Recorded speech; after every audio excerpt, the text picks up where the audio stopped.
ازيكم عاملين ايه؟ يا رب تكونوا في احسن حال. النهارده ان شاء الله هنعمل كيكه. المقادير: نص كوبايه لبن، نص كوبايه زيت، كوب الا ربع سكر، تمام، 2 بيضه وعليهم الفانيليا، عصره نص ليمونه. ودي بتخلي لونها فاتح كده وريحتها حلوه. كله بقى يتضرب كده في الخلاط.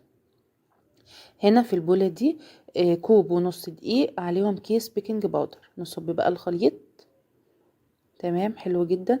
كيكة سهلة وجميلة، وهنعملها كده بشكل جديد وحلو. يعني شكلها بجد في الاخر هتبقى جميل قوي قوي قوي ان شاء الله. نلم بقى كده.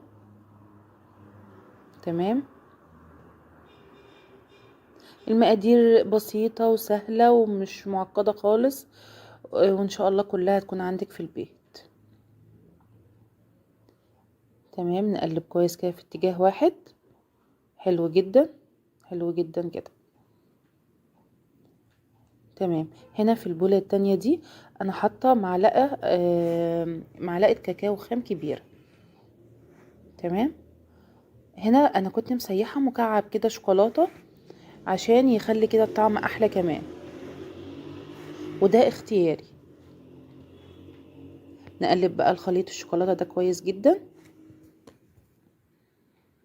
حلو جدا اهو.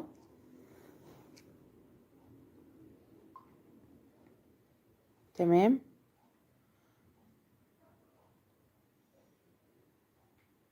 اتمنى بجد ان انتوا تجربوها وتعجبكم ان شاء الله. هنا بقى انا جايبة صينية كده، هنعمل بقى بالشكل اللي انتوا شايفينه ده. الصينية دي يعني انا بعمل فيها المخبوزات، انا قلت اجرب فيها ايه الكيكة، تدي شكل كده جديد يعني. هنعملها بالشكل كده بالظبط. في الاخر بصراحة بيبقى الشكل جميل جدا. لو عملتها لضيوفك او لاولادك بجد هتعجبهم ان شاء الله. حلو جدا. والمقادير بسيطة وسهلة باذن الله. حلو جدا. هنرجع بقى نحط عند الشوكولاتة، نحط فيه الخليط الابيض، والعكس الخليط الابيض نحط فيه خليط الشوكولاتة، زي ما انتم شايفين كده بالظبط، لحد ما نخلص الكمية كلها.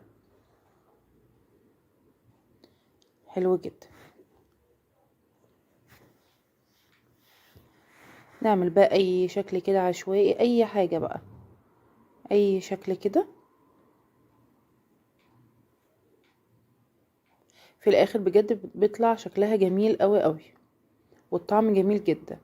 ما بتاخدش وقت في الفرن، نص ساعة بالظبط. هنا انا مسيحة كده مكعب شوكولاتة. تمام اهو. وهنا برضو مكعب شوكولاتة اللي هي البيضة. نعملهم كده بقى كلهم مع بعض بشكل كده عشوائي. حلو قوي. الطبقة دي في الاخر هتمسك، طبقة الشوكولاتة دي هتمسك، وفي الاخر هتدي قرمشة كده، بجد بتبقى جميلة قوي. نقطعها بقى. حلو جدا. ده بقى الشكل النهائي بقى، شايفين عاملة ازاي؟ بجد ما شاء الله جميلة. اتمنى ان انتوا تجربوا.